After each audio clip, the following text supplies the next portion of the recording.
沈栋，1968年生，是一位中国商界人士，目前定居英国，著有《红色论坛》一书。他曾是中国亿万富翁，现已被捕的段伟鸿的前夫。沈栋在北京的时候是一位企业家，曾是清华大学的董事会成员，也是北京市政协委员。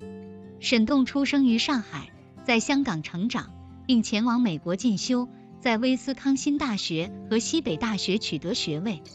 随后，他回到中国大陆从事房地产开发事业，与前妻段伟鸿合作，在北京建设了豪华的宝格丽酒店和北京国际机场的航空货运物流中心。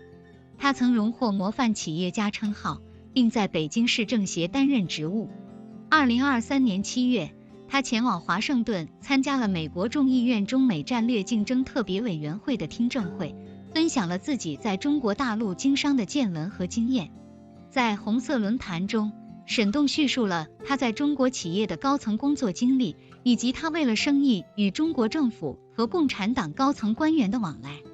书中还涉及了中国私营企业与共产党之间的权钱交易、政商关系、党内腐败及其对私营企业产生的影响。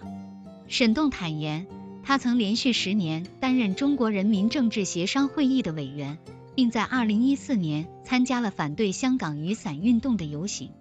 但在2019年，他的立场发生了转变，开始支持香港。沈栋表示，他撰写《红色论坛》的灵感来源于比尔·布劳德的作品《红色通缉令》。完成这本书时，他已居住在英国。这部自传风格的作品讲述了他和前妻的起伏经历与艰难现实，如何通过与权贵结交，累积了数十亿美元的财富，以及为何其妻子会突然失踪的背后故事。这本书揭露了中国政商之间相互勾结的内幕，一经发布就在国际上引起了广泛的关注。沈栋的成长历程中充满了贫困和歧视，但这也为他注入了野心。沈栋回国经商后，遇到了智慧过人且极具事业心的段伟鸿，两人共同打拼，成为中国现代富豪的一部分，并且改变了北京的城市面貌。段伟鸿曾被认为是温家宝家族的白手套，两人得以深入共产党高层的社交圈。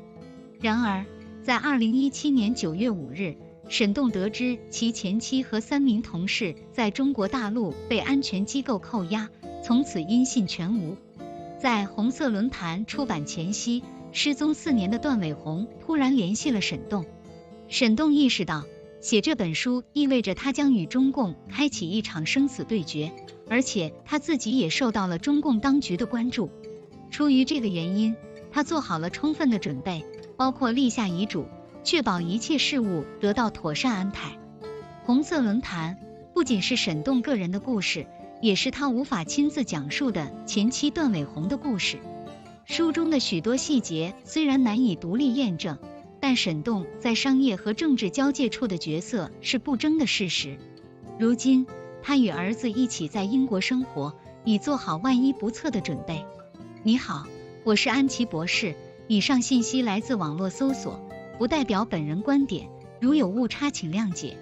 我的频道聚焦从宇宙的宏观而非微观的任何宗教、种族、文化或价值体系等人为的思维定式角度，协助不想被无形宿命掌控的个体探索如何能跳出思维局限，为自己的永生永世的福祉来规划当下的人生，避开人生的苦难，超越生死，掌控转世轮回。